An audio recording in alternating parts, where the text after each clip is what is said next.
that works quite well.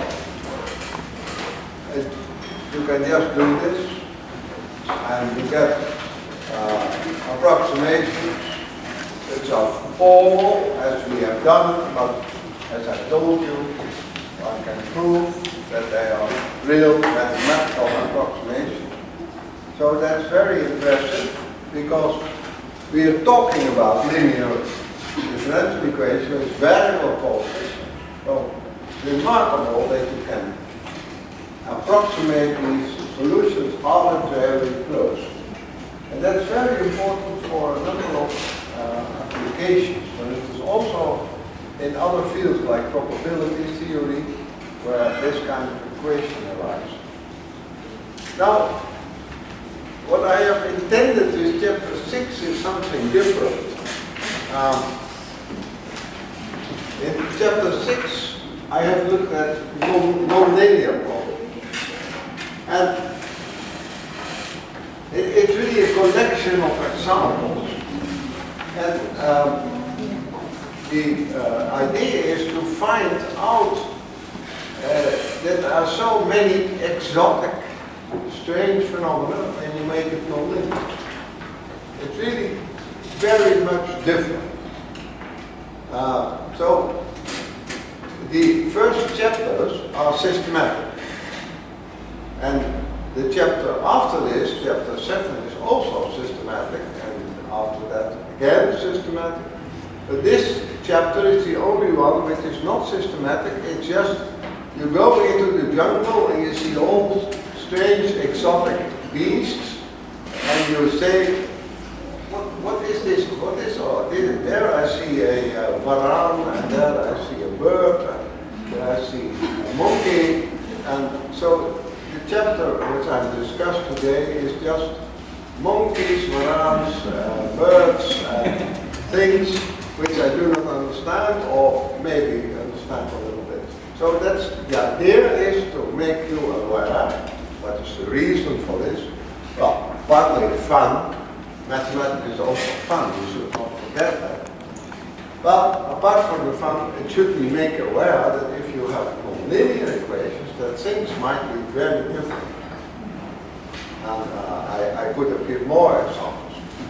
I don't want to repeat all the calculations, so what I will do is I just write down the equations and the boundary values.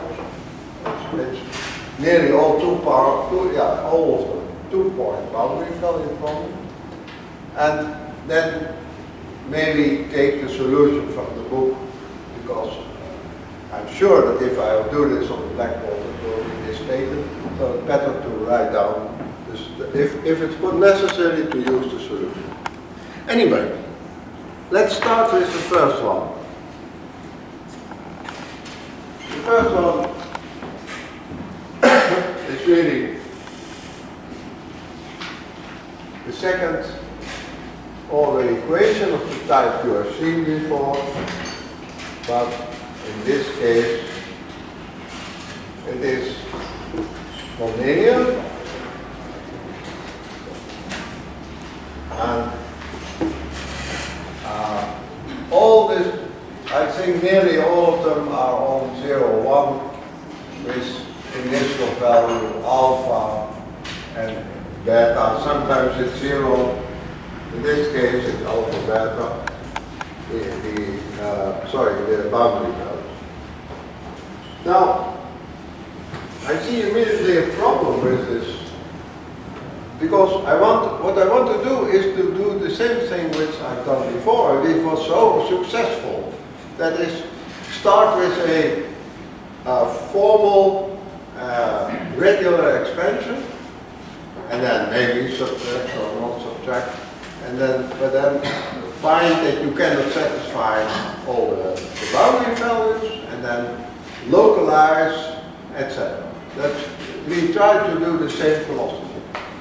Now, if I do that, if I put in a regular expansion,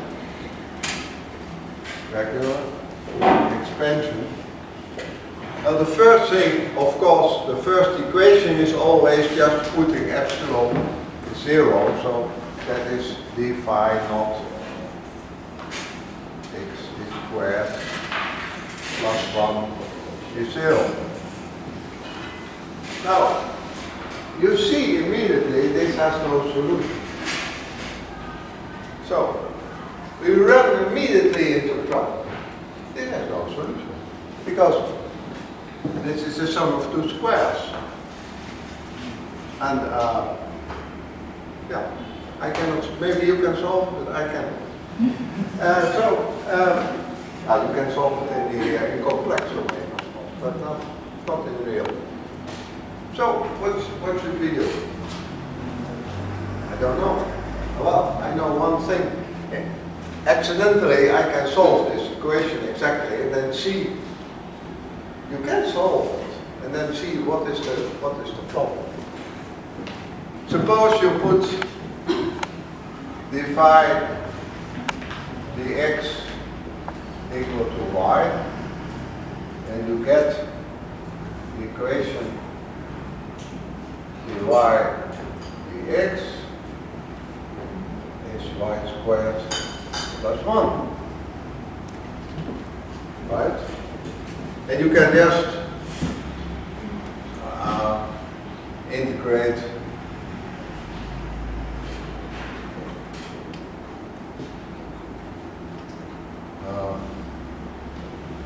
plus some constant, and then you get the tangent of if this integral, it's an elementary integral, you get the tangent, and you can invert it. Anyway, what you get is d phi dx is the tangent of x divided by epsilon plus a free constant. C or A, whatever you want. Now, what do you see? You see that it explodes because the tangent goes to infinity if x runs to pi over 2, because the tangent is the sine divided by the cosine. So it explodes. Well, depends of course of the choice of A, but whatever you take for A, you can take, for instance, that you start in alpha if you want, but then very fast, because there is x over epsilon, if you take x, so if I make it alpha, then and I put x is epsilon times pi over 2, then I already immediately run to infinity. So there is no solution of this boundary value problem. There is absolutely no solution. It's a solution of the equation, but not of the boundary value problem. Because in an interval of order epsilon, you will run to infinity, whatever you apply. You see? So suddenly our philosophy breaks down. It's interesting to know that it happens. When I had finished my study, and I went to work, I've worked for a few years in Delft. I studied in Amsterdam. And then I went to Delft, and I remained there for 5 years, and then I went to Utrecht. And people were from the applied sciences, from physics, electronics, or mechanical engineering, came for advice to a mathematician. And sometimes we got a problem from physics, and there we had the same thing. We had the same thing. And what does it mean in this case? Well, it means that you have something interesting in mathematics. But what it really means is that their model was wrong. Because if you want to model a physics phenomenon and the solutions run immediately to infinity, it means the model is not correct. So they went back again to make a better model. So it's good, it's instructive to see. A second example. Also an example which gives you some problems, and that is epsilon by double. Let's write it as I did all the time, like this. Plus a phi dx plus the phi dx to the third.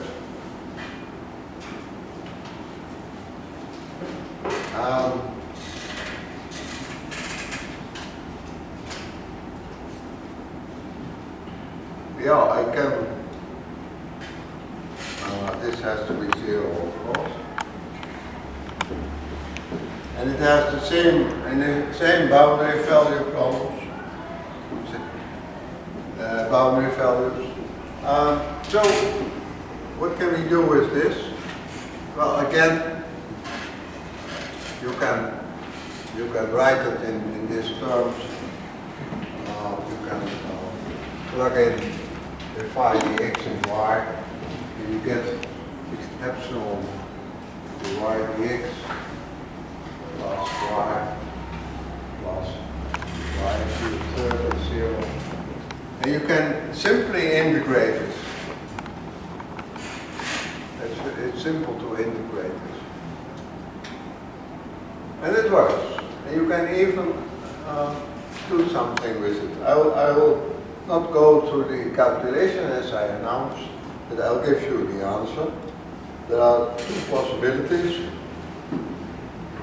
because there's a square somewhere. You get plus or minus epsilon arc sine e to the power x plus a divided by epsilon plus b.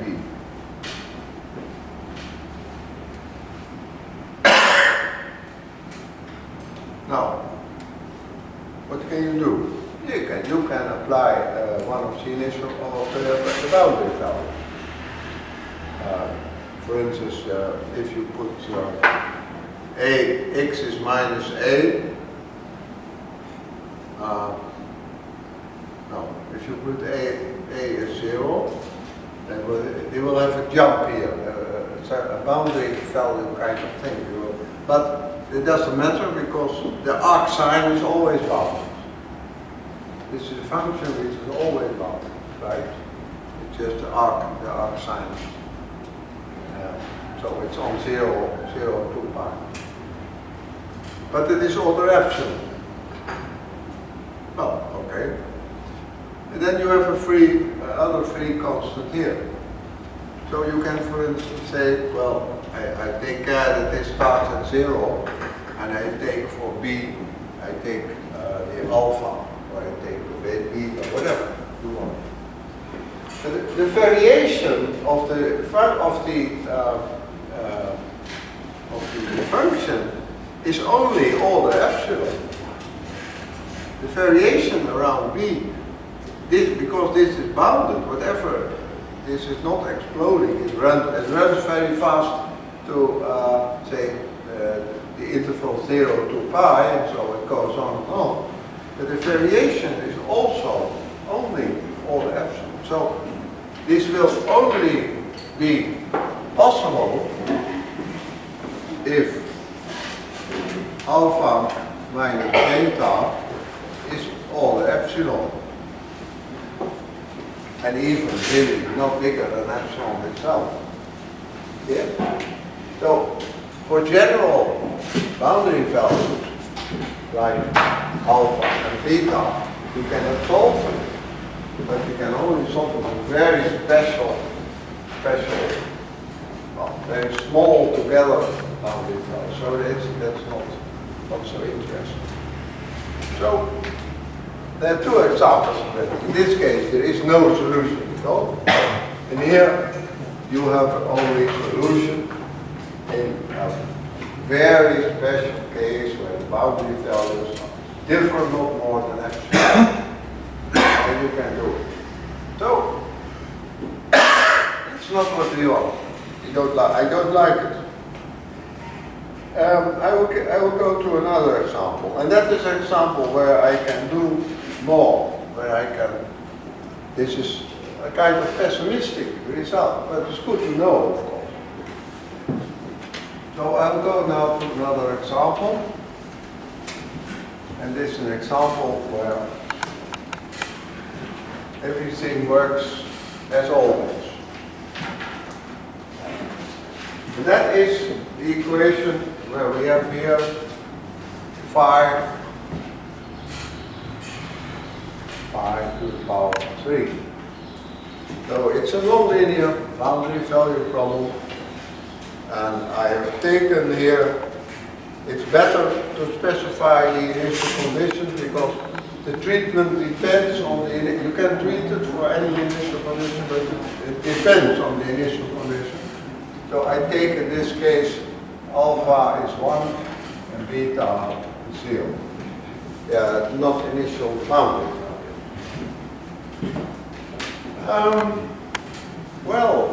Let's start with our standard approach. Phi is phi naught plus epsilon 1 plus epsilon squared, etc. A formal regular expansion. Now, you get we know that already, you get the phi naught by just plugging in epsilon is 0. So you get phi naught cube is 0. Oh, well, that looks bad because that phi naught is 0, right? That means phi naught is 0. Okay. I don't mind.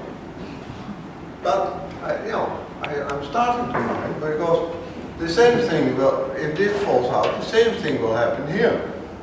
Phi 1 will also be 0, and phi 2 will be 0, etc. Yeah? Because if I put in this, I get epsilon squared phi 1 double plus epsilon third phi 2 double, etc. is epsilon phi 1 plus epsilon squared, etc.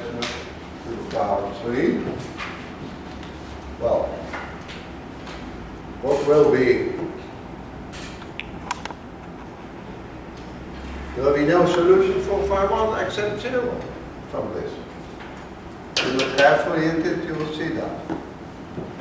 So, this means, I don't mind so much, because I can use the result. The whole regular expansion vanishes, becomes 0. Oh, okay. It doesn't matter. So there, we have only boundary layer here.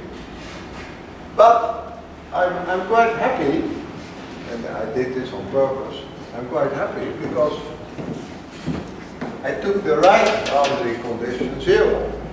So that is very nice.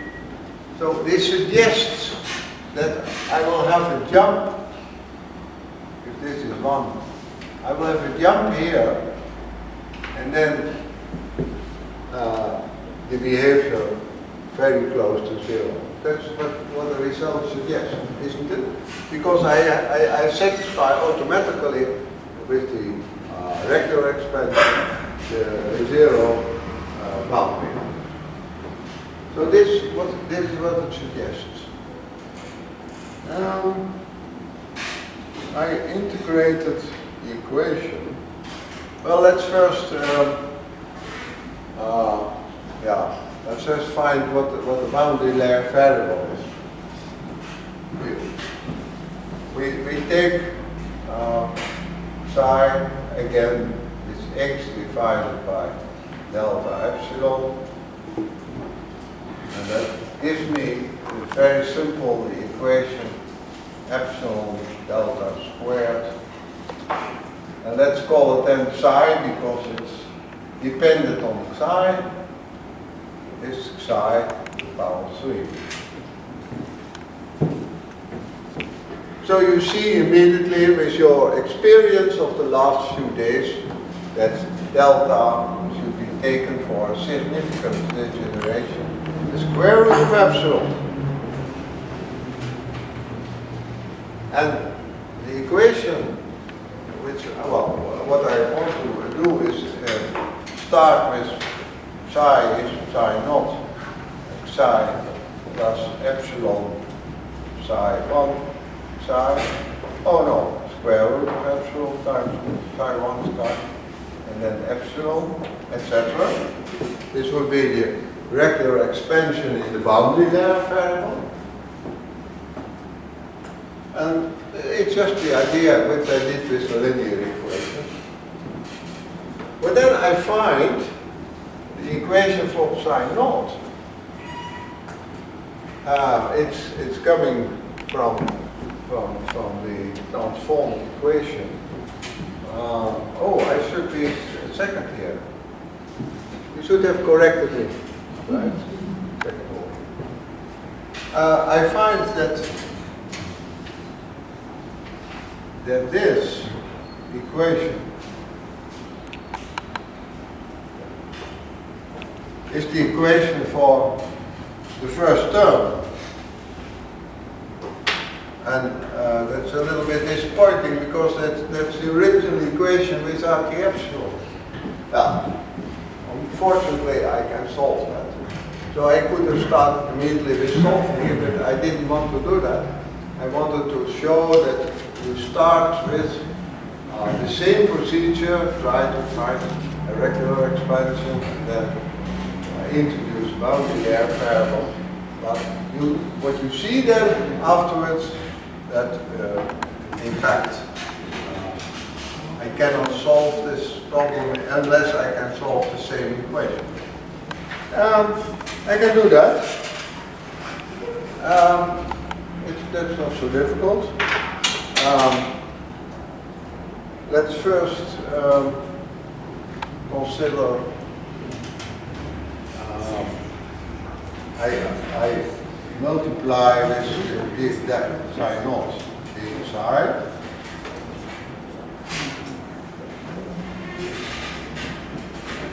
Yes. And then I integrate. And I get a half big psi naught, big psi squared, plus minus 1/4 psi naught false is some constant. Right? So deep psi naught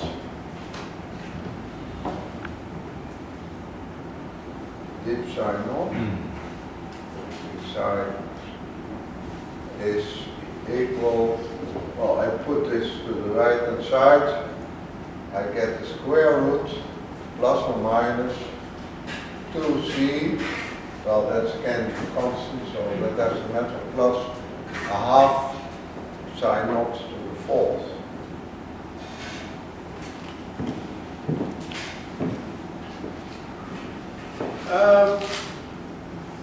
Well, because I started with alpha is 1, I should not take the plus sign because then it goes up instead of going to 0. It has to go to 0, has to go to the boundary value at 0, right? So, if I would have taken alpha negative, I had to take the plus. So what you see is that it's already a little bit different from what we had before. The procedure is the same, but the technique, you have to be careful. The choices you make depends on the boundary value. If it's positive, you take the negative root, because you have to go down to the regular solution, which is 0. And if you would have a negative one, you take the positive one. Right? So, we take the negative one. It's easy. Just remove this. And, well, that gives you already something. And if you want to do, you can integrate it more. You can, of course, you have to apply the initial condition. So,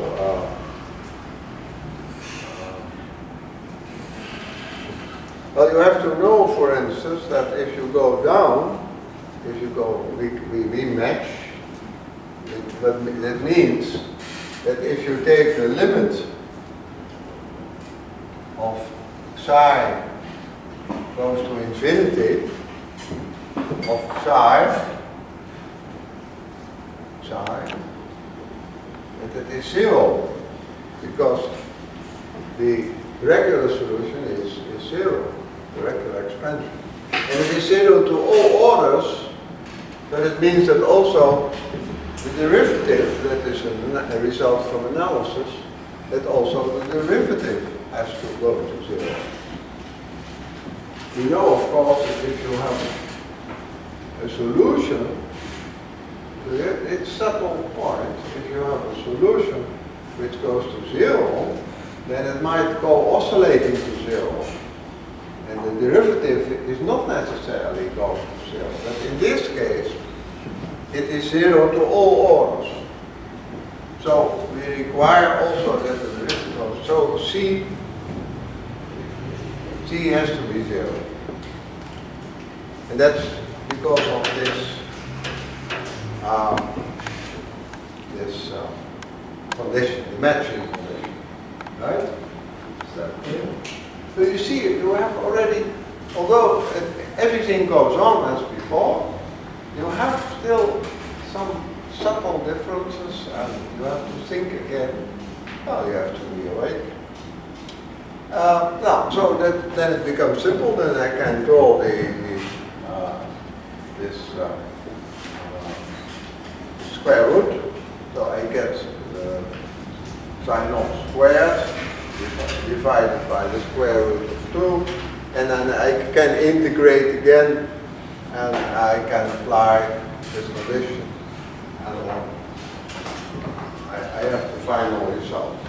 The final result is in the book. So you can solve this, but you have to take decisions all the time, right? So that's nice. Okay, I'll talk briefly about a related case.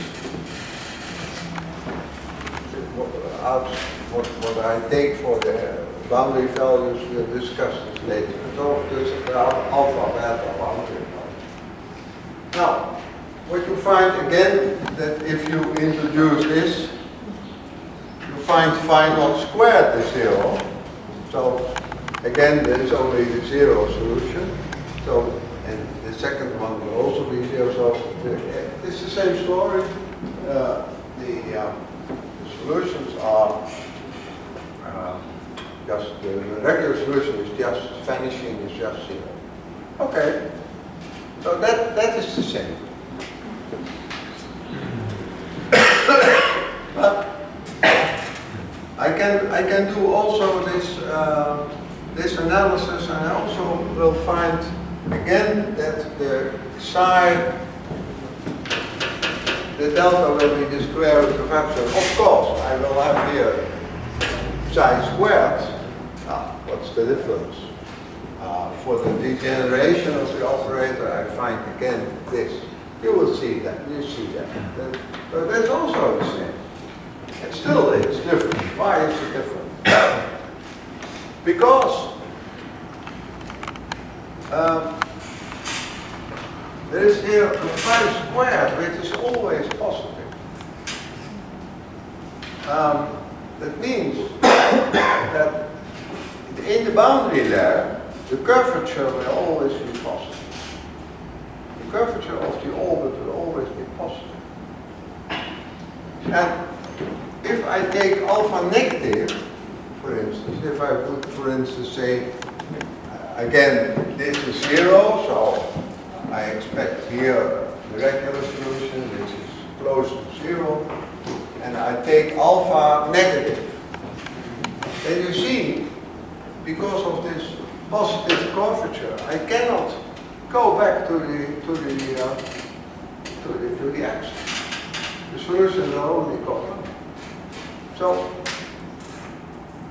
only for positive alpha I can get solutions. So that's already an amazing difference. So that's the only thing I wanted to show. I can, in the book I also, not only this geometric argument, but also in the book I did the calculation, so you can explicitly see that you cannot match when alpha is negative, and you can only match when alpha is positive. So it's again a surprise. That you have to think again, and it's interesting. Now, what I want to do now is just a problem where you can really have the same reasoning as before, where everything works on, and there's still a nice problem, a nice general looking problem. Now I'll write it from my notes.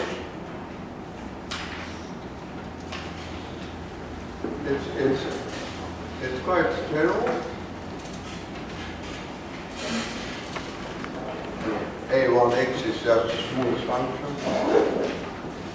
Phi ax plus epsilon. This is again a smooth function. Phi minus g x phi is 0. And g has a number of properties. It's of course a smooth function. It depends on x and on phi, and let's just take again just alpha and beta on 0, 1. We are familiar with that as boundary values. We'll see what happens. Okay, but I have an extra condition because I have become a little bit lazy.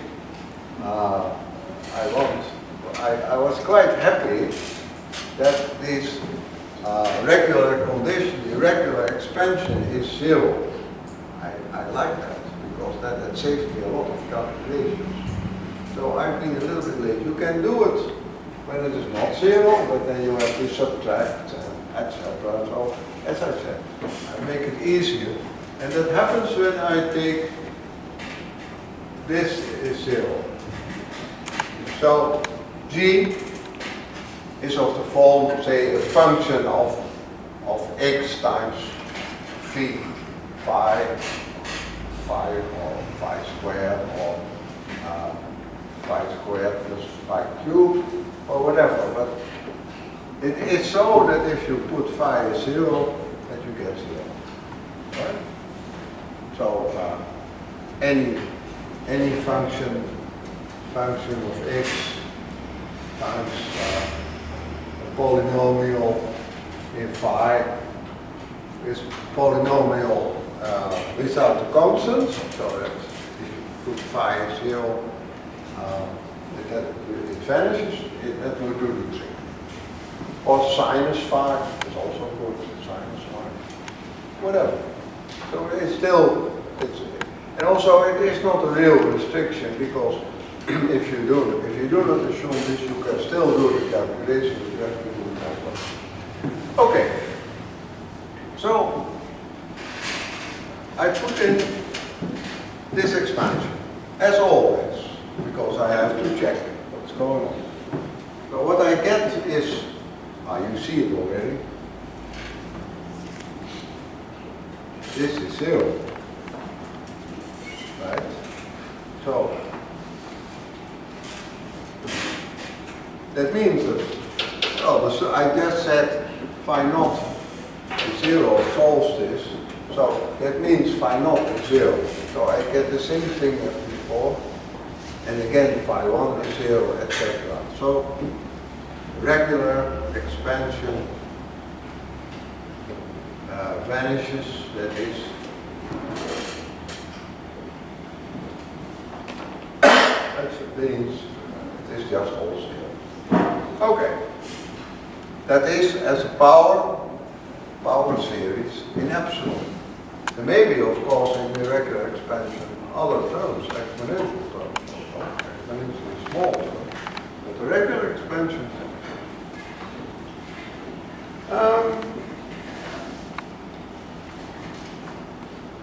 So, what shall we do? Let's look at what happens if I do find the boundary there. Well, I take it. That makes it a little bit less work. I take beta and 0. So that means that I again make the assumption that for some value of alpha, I have a boundary layer jump, and that then it matches, you have to match to the regular expansion, which is 0. So that makes it easier. I think I did this too here. Yes, I did. And I took alpha, still arbitrary, so alpha but positive and beta is 0. So then in this case, I expect a boundary there near x is 0. Okay, same story. Psi is x divided by delta of epsilon. So I get epsilon squared divided by delta squared.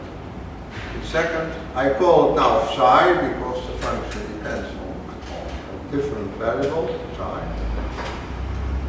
plus epsilon a1 delta psi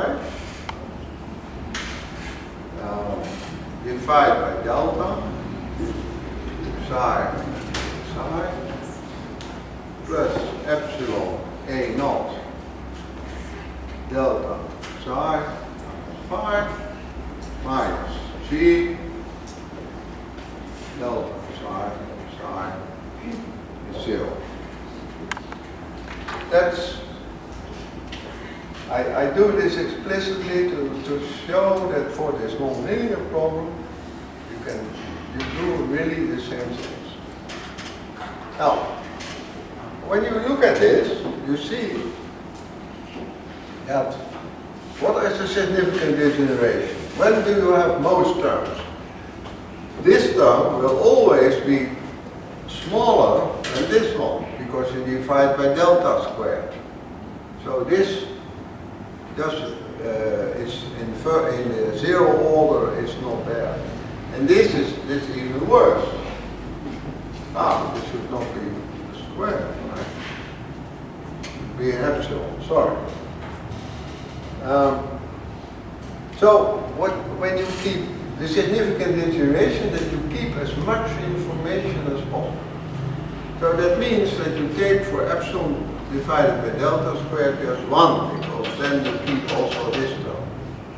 Right? So you take delta epsilon, which is the square root of epsilon. So that also goes through in this case. Okay. What will be the equation for the regular expansion in the boundary layer variable? So I take the regular expansion, psi is psi naught of psi plus epsilon, now square root of epsilon, psi 1 of psi, etc. Okay. What do I get? Well, of course, the simplest thing is always the first term. You get the second derivative, is psi minus g 0 psi naught is 0. Yes? Do you agree? This is a nonlinear differential equation, but it's a equation which I can solve. Because I can do, again, the same trick as here. I can find an integral, psi naught xi, and I multiply with the psi naught xi. So, psi naught xi. And I integrate.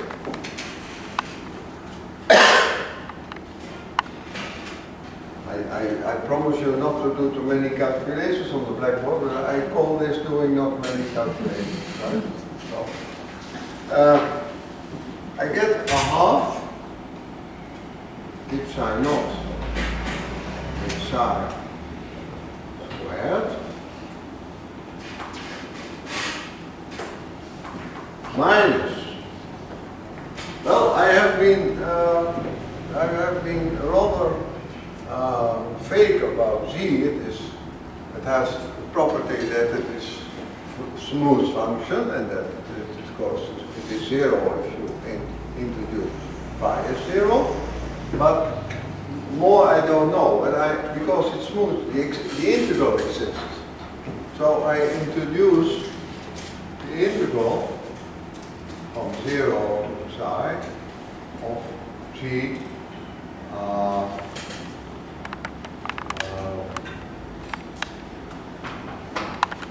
take the right thing, psi. No, 0. It's 0.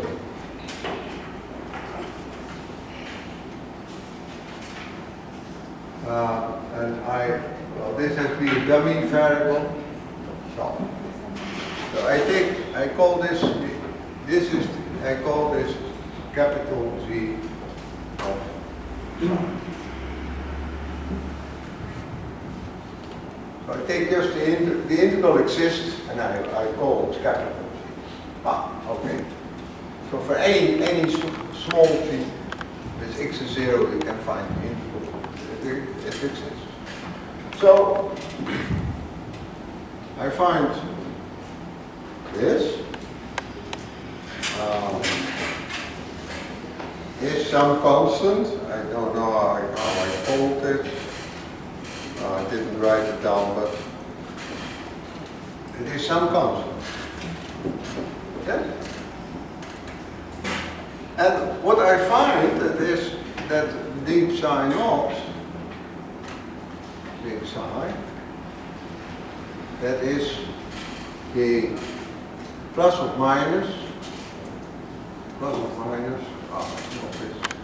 square root of 2c plus 2c psi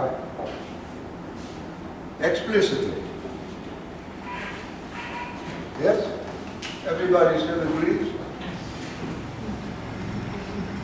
And now this assumption comes in.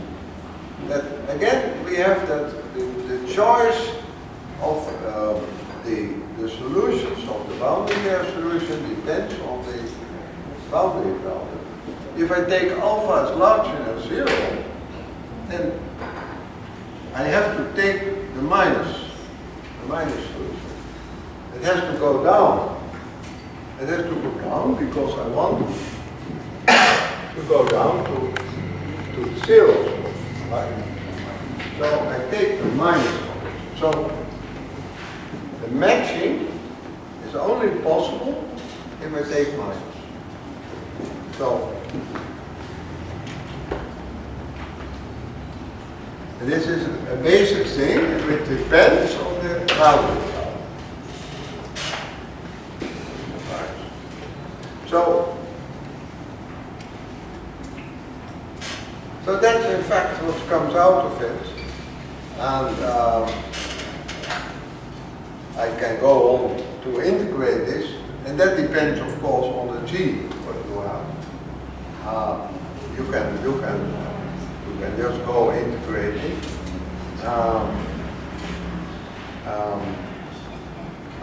There's another conclusion which I have to draw.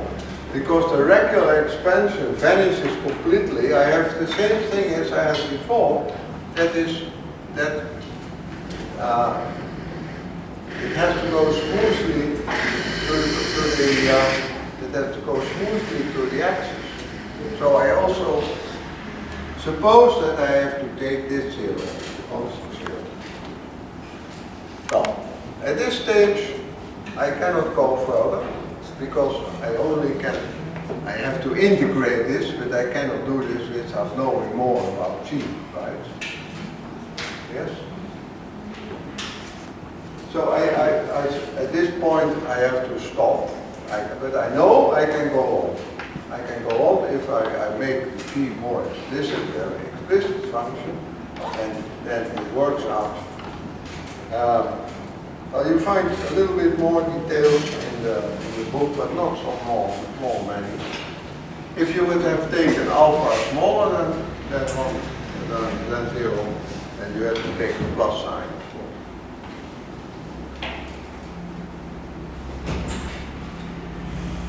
So the assumption here is that the derivative also has to go to 0 because it disappears at all orders. At all orders it is 0. So you cannot have these oscillations.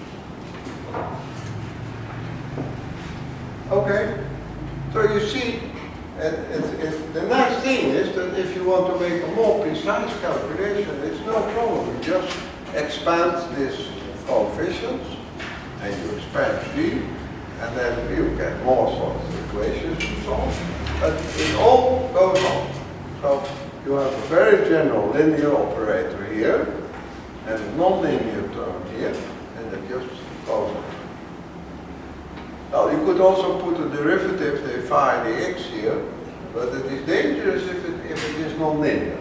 So, but if it's linear, it also goes on. So you just have de phi dx. Well, you can just do it. So that's nice.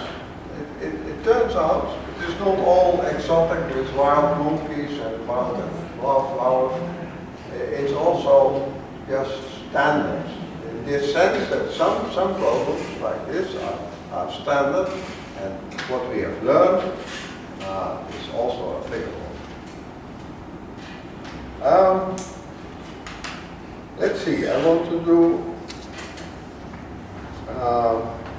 yes, I have a problem with a non-trivial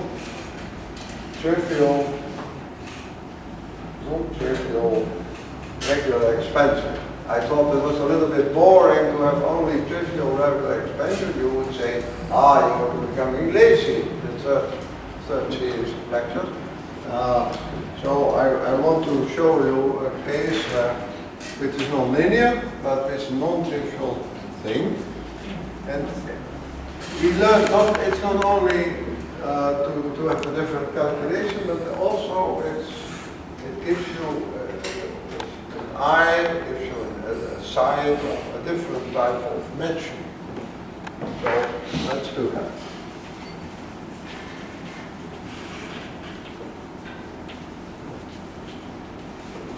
It's the following problem. Let's see what I took for the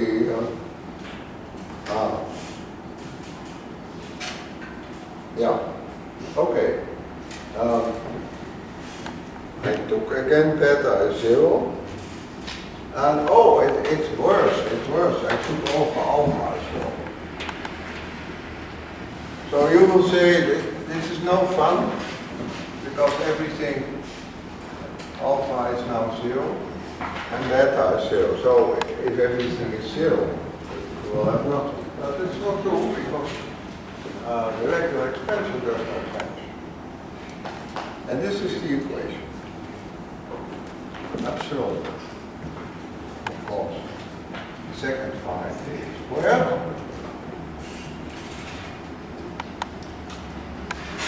Plus 2 phi dx plus e to the power phi 0.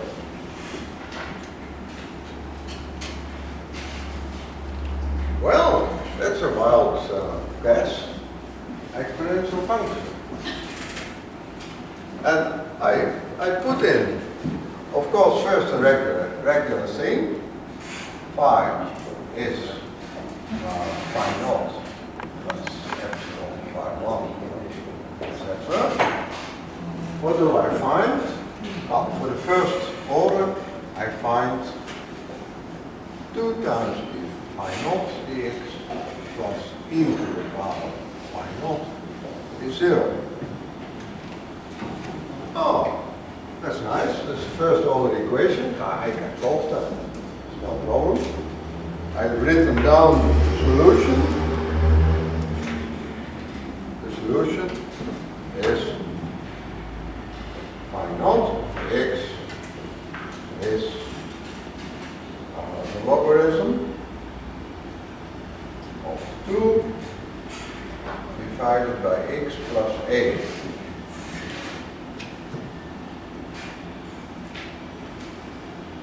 Well, that's not difficult.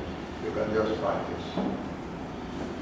Yeah, because by separation of it's called separation of variables. It's one of the most elementary techniques of differential equation. Okay. Now, I have now a choice. I can make make it fit here, and I can make it fit here. As I've shown before, if you don't know, you just have to try something.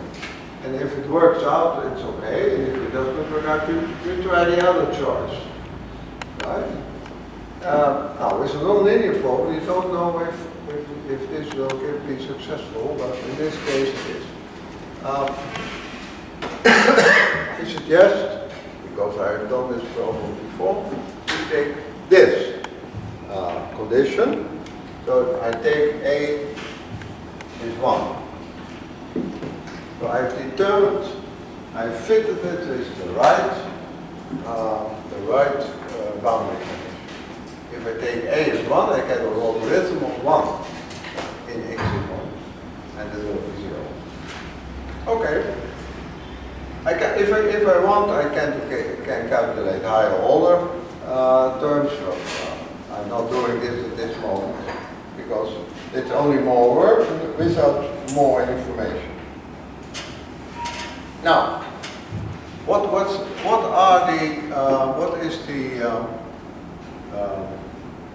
is the boundary layer? There should be a boundary layer here because phi naught 0 is the logarithm of 2. So that doesn't fit the boundary layer, the boundary condition. It should be 0. So there must be a jump from 0 to this value. Right?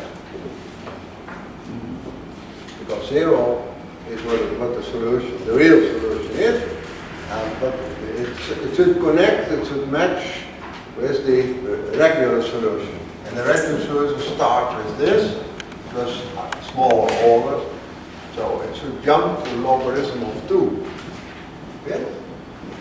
Now, let's see how it works. We just go on as we did before. We put psi is x divided by delta. And because it's the second operator, we expect again that delta will be the square root of epsilon, but we go through the motions. We get epsilon divided by delta squared, the second psi big psi, plus 2 divided by psi, no, sorry, 2 divided by delta, big psi, plus e to the power of psi, 0. And I see that I was sloppy, I was just talking without thinking, on purpose, I must say. It's not, the same boundary variables here, because to have a significant degeneration, I should take delta is epsilon, not the square root of epsilon. Because epsilon divided by delta squared should be equal to 1 over delta. So delta is epsilon. And that's because of this term here. In fact, we have seen these things before. So I take delta is epsilon, and then this equation becomes different. Then this 1 over epsilon here, or 2 over epsilon here. I multiply with this epsilon, and I get the equation. The second derivative of psi, h psi squared, that's now this time, plus 2 the psi plus epsilon e to the power of psi is 0. This makes me very happy. Why? Why does it make me happy? I'm really jumping from passion. Well, because I get, in first order, get rid of the exponential. So it makes it much easier to handle. So in first order, if I expand this again, as we have done so many times, then this is the first order equation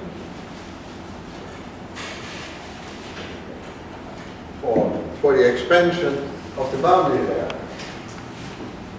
That's so nice with the asymptotic theory. You can, if you do the right one, you can rid of nasty terms, and they will come up with higher order, of course, but in first order, you'll get rid of them. You will agree with me. The equation becomes much more pleasant. Of course, I can also solve the equation with the exponential. I can say a number of things, but it becomes partly numerical, partly analytical. It's not so nice. But in this case, it's easy. And what is the solution? Well, you see a constant satisfies it. I don't know how I called it. A. This gives you that psi naught, psi.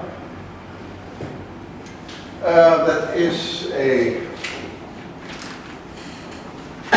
elementary integration plus b e to the minus 2 psi. I think, yeah. The easy thing to see it, of course, introduce e to the power of lambda x, and then you get lambda squared plus 2 lambda is 0. Now lambda is 0 and lambda is minus 2. So these are the solutions. Okay.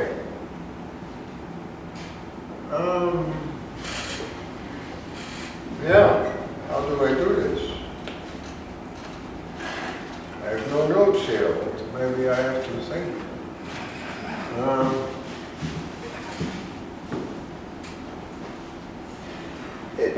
This looks okay, minus 2 psi. If I go outside, then this will vanish, and the limit will be, so I can write it down. It's trivial, but I still write it down. Psi e to psi naught psi is 8.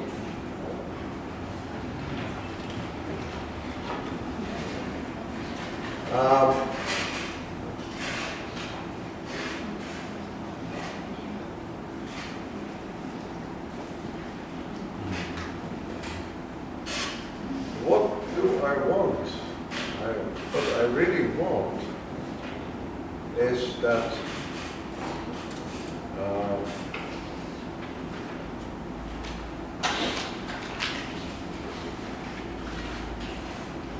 in the initial, now I have some choices at how to handle it. There are different ways to handle it. One way is to say, why not let this satisfy the boundary condition? Then I would have A plus B is 0. I can do that. So I still have a problem then with the fact that this thing, I should indicate it. This thing is destroying it a little bit, but I can try to repair this. So there are different ways to do it. What I propose now is a slightly different matching condition. I propose the following condition, and that's in the literature much more popular than the one I until now introduced. Because I have not subtracted the regular expansion. I have to introduce a different matching condition.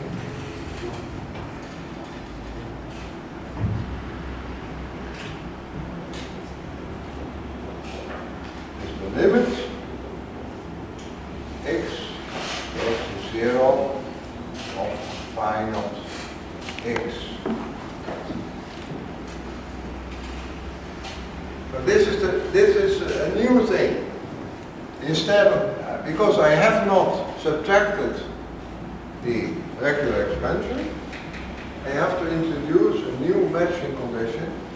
That is that the limit of psi naught, if I go outside into the regular domain, is equal to what happens if I put the phi naught, let it go to 0. X.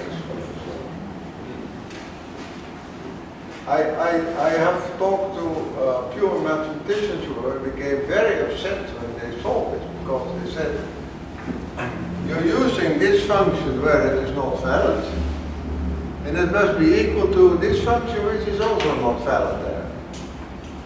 Because this is not valid for large values of psi, it's local. And this is not valid, this is valid in this domain and not here. So it's really a different way of thinking. Yes? And they were very upset and they said, I will never have anything to do with this field. Okay, you're not fit for it, that's the point. It's a kind of, but it is natural. It's natural. If I do that, then I find that A is the logarithm of 2, and B is minus the logarithm of 2. But now, the end conclusion is a little bit different. I cannot just add the boundary layer and the regular expansion. I cannot just add them because then I have a little bit too much. Because this, so the asymptotic approximation, which I indicate with a wiggle, that is phi naught x plus psi naught psi, but I have subtract what I did too much, minus log 2. And then the rest is higher order. And this will really be the correct result. I have to, so if you use this kind of matching, you have not subtracted the regular expansion, so you pay for that. That you have to see that the constants are not, that are not too many constants coming in, you have to subtract. And then it satisfies really the boundary type. And also, because here is the A, this goes away. The A is if you psi increases, the A is the logarithm of 2 that remains, and that is then subtracted by this logarithm. It just vanishes then because of So you see, it's a little bit difficult, but it works out. So I hope you find this impressive that it works, all this. I have two large topics. I want the choice. I don't know if I can do both, but let's do a kind of funny problem. I have a colleague. I had a colleague, must say, who was called Art van Harten.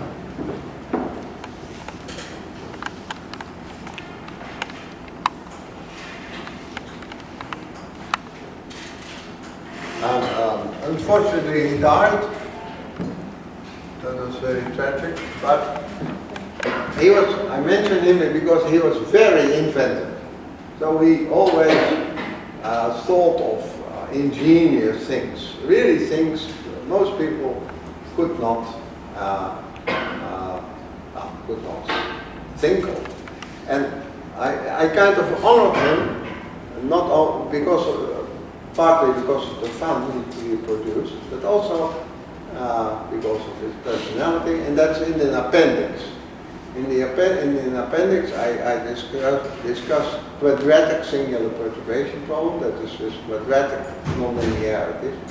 And I will give you one example of his inventions. But it is a lot of writing, so I will just take the book. I'll just have to erase this. But it's really, the first time I saw it, I was really surprised. But he had many examples like this.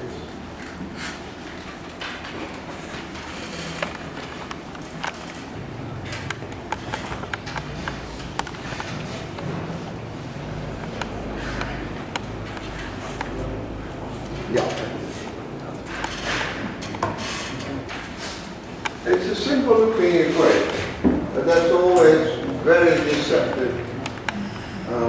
Simple.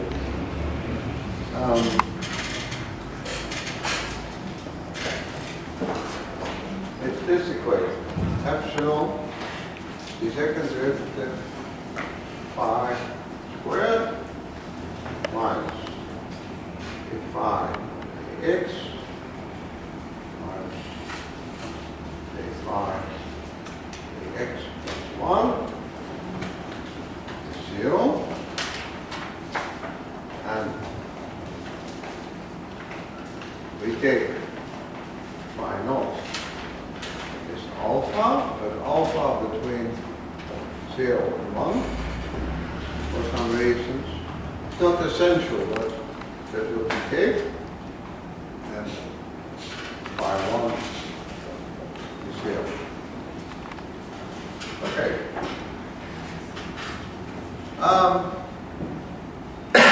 Well, we go again in the same way as before. We look for a regular expansion. Phi is phi naught, epsilon phi 1, etc. And I get as the first order equation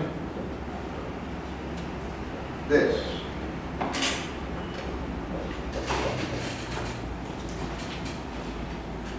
Well, that's very nice. And then it's either phi naught is 0 or this is 0, right? So I have d phi naught, px is 0, or d phi naught, px 1 is 0. So either phi naught x is constant, or phi naught x is minus x plus another constant.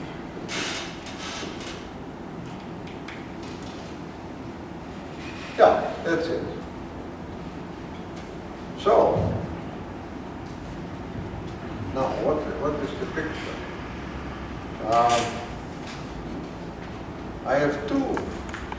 really annoying. Yeah, I have two regular expansion possibilities which are completely different. Oh, but I see this is one is constant, so why not if I take 0, 1, this is also 1, and this is alpha. Why not take this? And then boundary there. I can try that.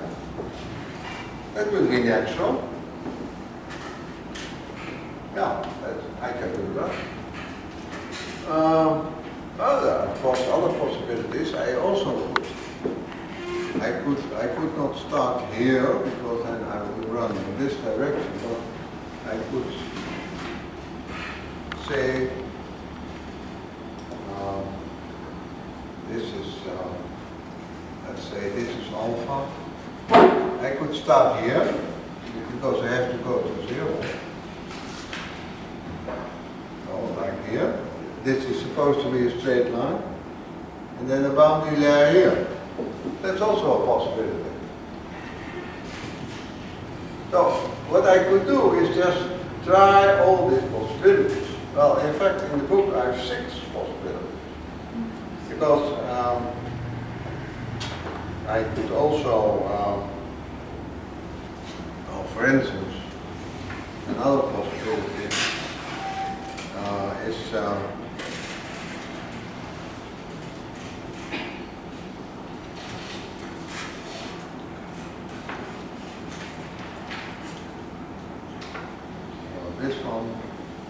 this one is here.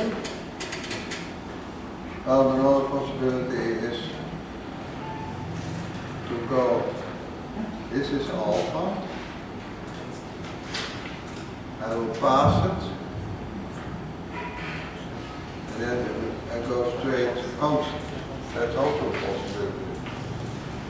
But I indicate on page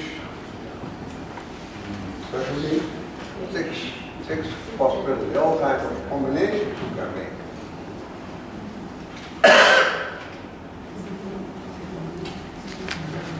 So, what is going on? Well, if you have no idea what the end is, you just have to try all these possibilities. You say this is the first regular expansion, and then I take a boundary there. You could do that. And it's interesting to try it out. And you will find that this does not work. It does not, you cannot match, you cannot get the right result. And if you do this, it would be the second, this would be the most normal thing to try. If you do this, and you try a boundary there, here, also it does not work. You get no result. But fortunately, and that's why he did this, fortunately you can integrate this equation exactly. And the reason is, of course, that you can put the phi, the x is y, and so you get the equation, I'll put it here. Well, it's a little bit messy, so let's remove this.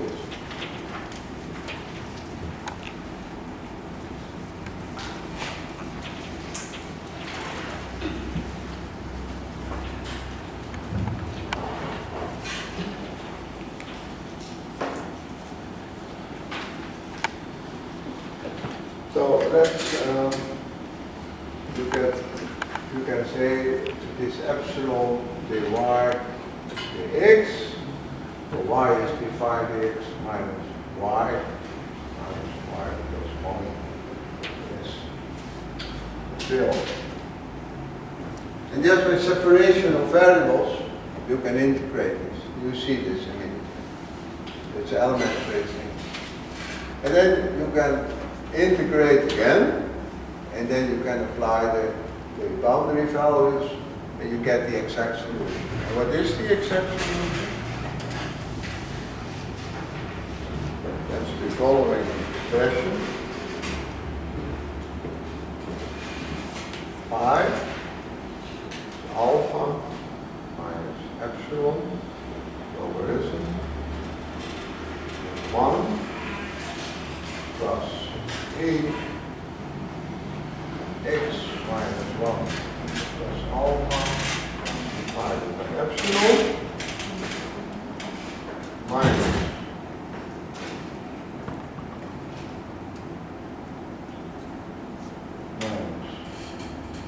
e to the power of x minus 1 divided by epsilon minus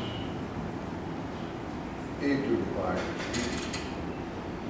this epsilon divided by 1 minus e to the power of epsilon. And this is it.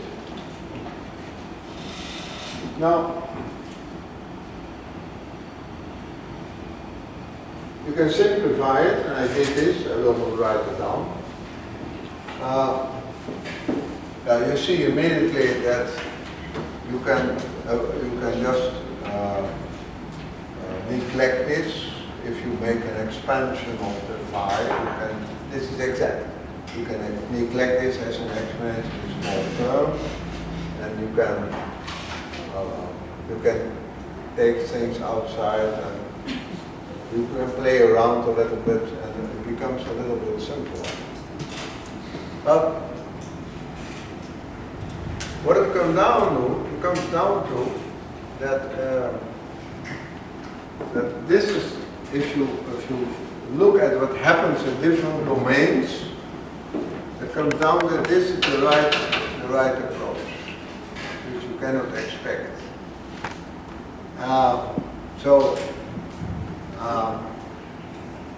This is the point, I think 1 minus alpha. So what you have is, it's really a little bit surprising. To your first order, you say the prominent approximation, you have no boundary layer here, no boundary layer here, but a boundary layer in the middle somewhere, dependent on the value of alpha. You are we thought that was very, very fun. So what you have is a boundary layer in the middle of the domain, and it's also dependent on the boundary value left. So you can get this from the exact solution. You should look at all these calculations in the book, which are correct, checked many times, where you get expansions here, expansions in this domain, expansion in this domain, and consider what happens here. It's really some elementary but very tricky analysis to consider all this. Because you see, this looks like the boundary value, boundary behavior near x is 1, but it is not. It's just confusing.